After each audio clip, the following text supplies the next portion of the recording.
House. Today I'm going to be sharing with you a tutorial for a really simple embroidery design. Now I have the template for this linked down in the description below, which will also include written instructions and material list, but we're going to go through some of that here as well. So I have this pattern put on a sweatshirt, but you could also put it on a tote bag or really, I mean, whatever you want to, but I kind of think a tote bag would be super cute as well for maybe a Mother's Day gift or a baby shower gift. But this is a super simple embroidery design. It could be done in an afternoon. Let's talk really quickly through materials. So you're going to need whatever you're going to embroider. You're going to need your embroidery floss, which I just use two colors, one for the lettering and the primary color on the flower, and then I use just a teeny bit of this mauve color as well.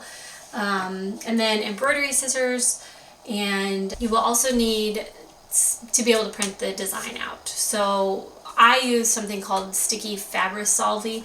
I'll link that down in the description, but it's also in the blog post and in the instructions, which you can download. But basically you just put this paper into your printer and the design will print directly onto it. But I also want to tell you guys, if you wanted to, you could also add your children's names somewhere on the sweatshirt too. You can,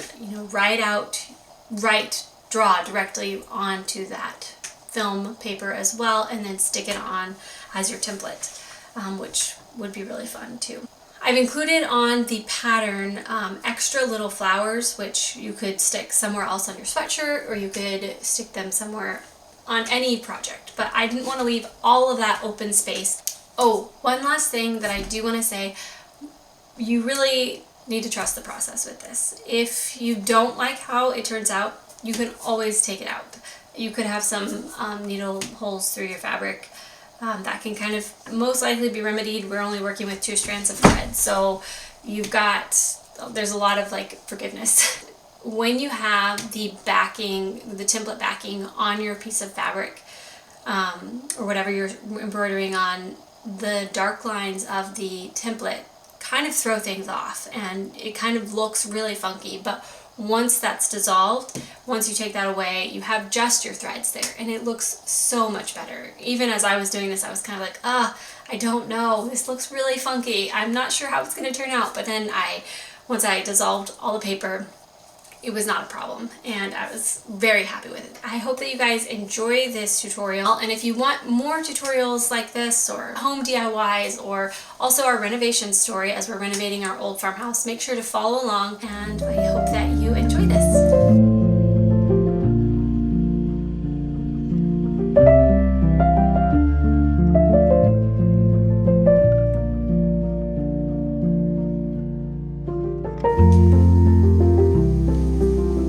Okay, so I went ahead and printed out the template here, and I used this Sticky Fabric Solvy. I believe there's another name for this now, but I know you can find this one on Amazon, but there is a newer version.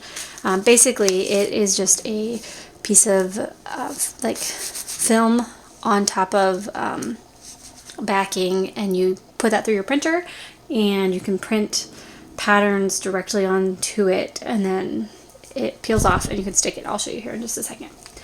Anyway, so I printed that, and I'm going to go ahead and just cut this out. I don't want to cut too close because I want to be able to have plenty of room to be able to stick this on. And I'm going to save these because it has more usable fabric. You can always draw on here as well. One of the things I think I might do is write my children's names and then stick them on the sleeve. But I'm going to go ahead and get this. I'm going to actually probably leave it. Maybe come up just a little bit higher. Now this is ready, and I kind of marked about where I want it on my shirt, but I want to make sure that I get it even. Kind of measure from the beginning of the letters to the sleeve here. Just want to make sure that you can see that. So that's, let's see, that's 5 inches at that spot, and that's 6 inches. So let's move it over ½ inch. that should be 5.5 inches on that side.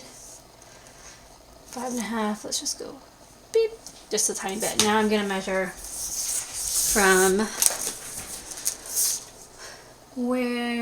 the bottom of the letters here, kind of to this seam here. It's gonna be different on each sweatshirt, but just find marking points. That's 6 on that side. So, let's see, that's 6 on that side. So, perfect. I'm just gonna mark where the corners of this are gonna go once I take the backing off. Okay, so I know I want it right in there to be straight. So then I'm just gonna remove this and line.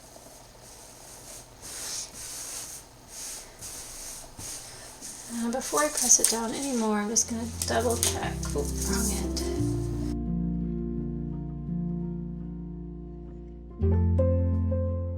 And 6 on that end. Okay, perfect. That is where I want it. So for some reason, this is having a little bit of a difficult time sticking to my sweatshirt. It is sticking, but I want it to stick a little better. So I'm going to try to use the blow dryer here and see how that goes.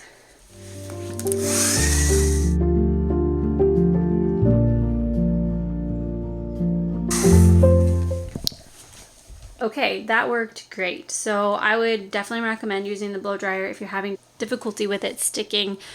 Also, I would just recommend doing it anyways. That is going to really stay on there pretty well. So if you're up for it, go ahead and do that. It'll help it stick better while you are embroidering.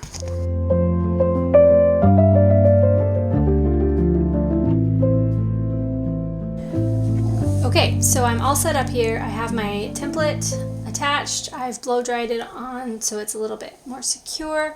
So now we're going to start with the embroidery thread. So I have my embroidery thread here, and I've already cut a little section and separated into 2 here. So all embroidery thread comes in with 6 strands in it, and we are going to be working with 2.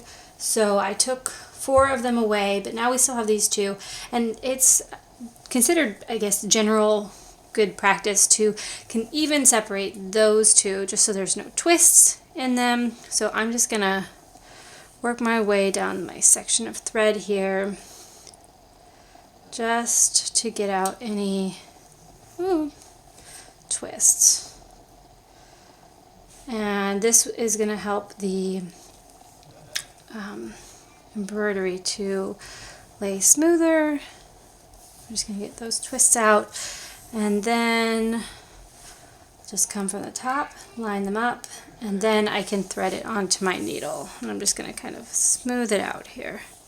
So I'm going to thread this and then put a knot, a double knot here at the end. So another thing is I am going to be embroidering this without a hoop. It's worked when I've done some practice with it, so I'm going to do it without a hoop. You could always do it with a hoop if you'd like. Just be aware that you're not tugging on the fabric extra because you don't want it to be overly stretched, and then when you take the hoop off for it to kind of crinkle up.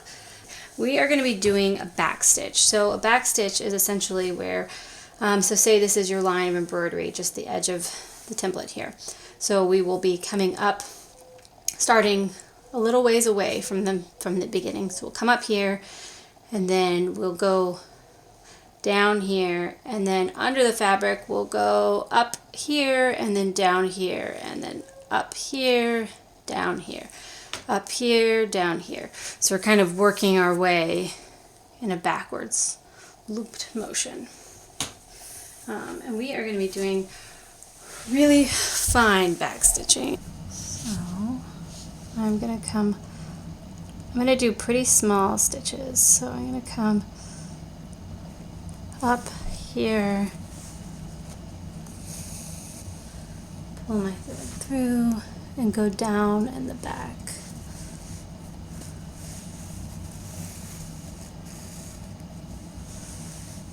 And then again up.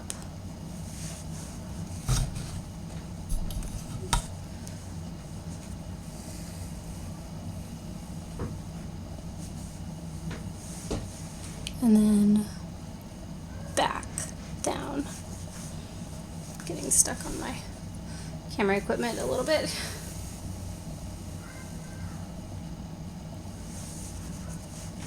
I'm gonna come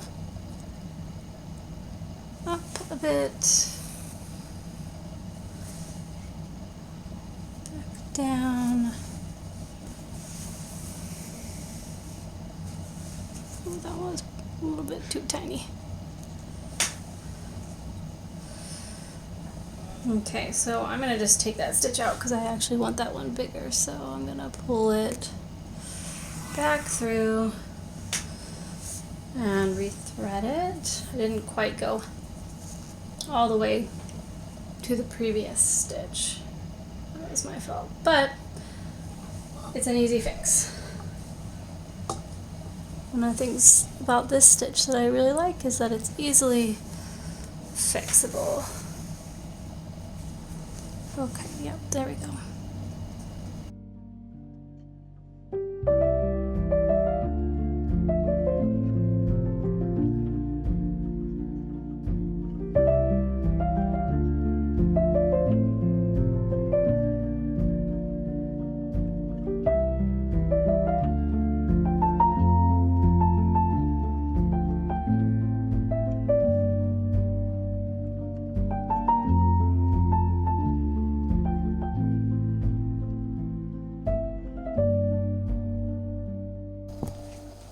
Okay, so I've done this section so far, and I want to kind of give a little bit more weight to the beginning of the letter where they slant. So I am going to go ahead and come back down here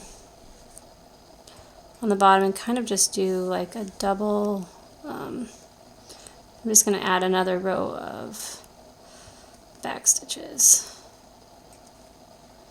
So let me see if I want to come up as close as I can to that one, just so that they're fairly close together.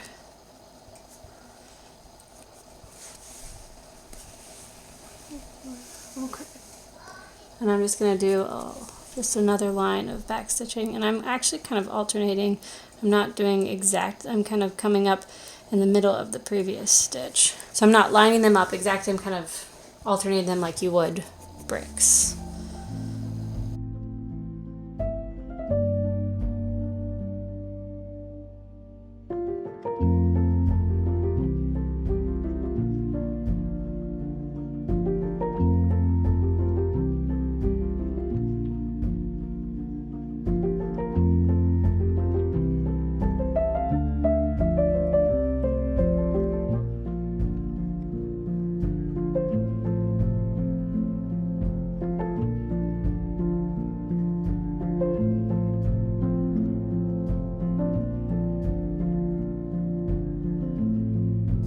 Okay, so I have done a couple letters here so far, but I wanted to show you how I am going to tie off my thread because I need some new thread. I have my 2 strands here pulled through on the back.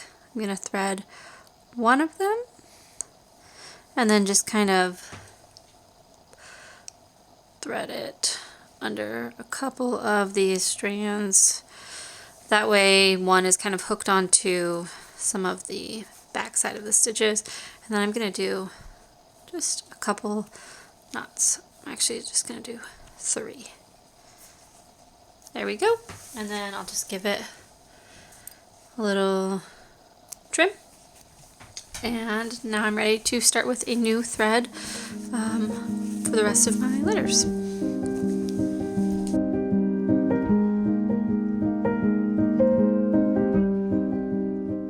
We are at the point of doing the flower. So essentially we are just going to do a satin stitch, which is, well, okay, first let me say you could put some interfacing on the back of this section because this is going to be a little bit more of a dense stitch. However, I'm going to do it without, just so you guys know, like you can do this without that extra piece because it's one less thing that you will have to buy for this. So let's see. Let me make sure you can see this. I'm going to start at the tip of one of the flowers, and then I'm going to come not quite to the center but just above the center, because in the center we're going to do a French knot. So then pull it through, whoop, and I'm just going to come right to the side of that stitch. Okay. And then I'm going to basically come right to that same point. I'm going to kind of work my way, sometimes going on the right hand side of that initial stitch, sometimes on the left hand side, but just filling out that flower. And just as a reminder, our template is we're going to wash that off. So you don't necessarily have to cover up the entirety of the black. That is going to get washed away. So it's not going to be there. You're not going to have to worry about that. And that's why, you know, kind of the stitching on the whole thing looks a little bit funny right now, but it's kind of one of those you have to trust a bit of the process, just to see, you know, because that is going to go away and then you'll just be left with the stitching and it looks so much better. And I kind of want like a little bit of a more feathery flower, so I'm going to leave mine like that. You could kind of round it out a little more, but I want to leave mine.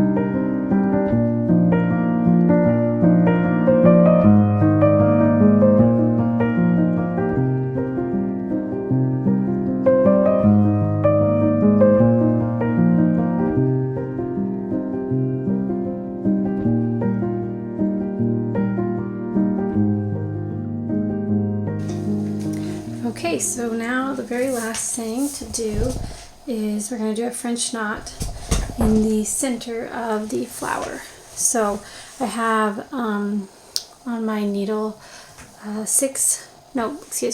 8 strands of floss or thread, embroidery thread, and it's a very short section because we don't need very much. Probably have quite a bit more than I actually need, but I'm going to come up right in the middle. Okay, I'm going to come up, pull my, I'm using a different needle for this because I needed one with a bigger eye on it for doing the putting all the strands of thread in here. But so now I'm going to take the needle, putting the tip near the base of the thread. I'm going to wrap this around one time, and then let me actually get a different grip on here, and then I'm going to kind of keep it somewhat tight and push the needle back down. It's not down exactly in the same hole that I came up in, but it's near it, and you can kind of adjust how your French knot lays depending on if you go right down or if you go kind of off to the side a little bit.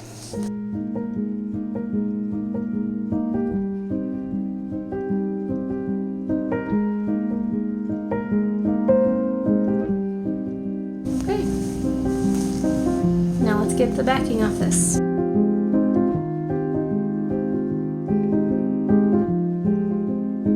So I also wanted to let you guys know that once you have your embroidery done, before you go and run it through some water to get the paper off, you want to trim as much off of the template backing as you can. You may be able to kind of peel most of it off. You can definitely do that. And rinse it through cold water seemed to work best for me.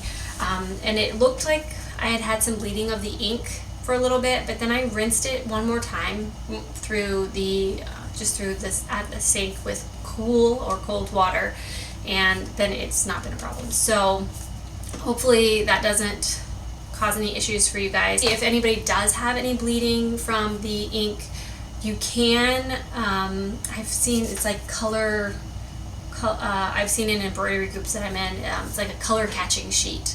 People have had a lot of success with that. So definitely something to look into if that is an issue that you're having. But again, as long as you if you trim as much as you can and give it a good rinse once, and then if you have a little bit of color still, give it another rinse and see if that works. If not, try out those color catching sheets.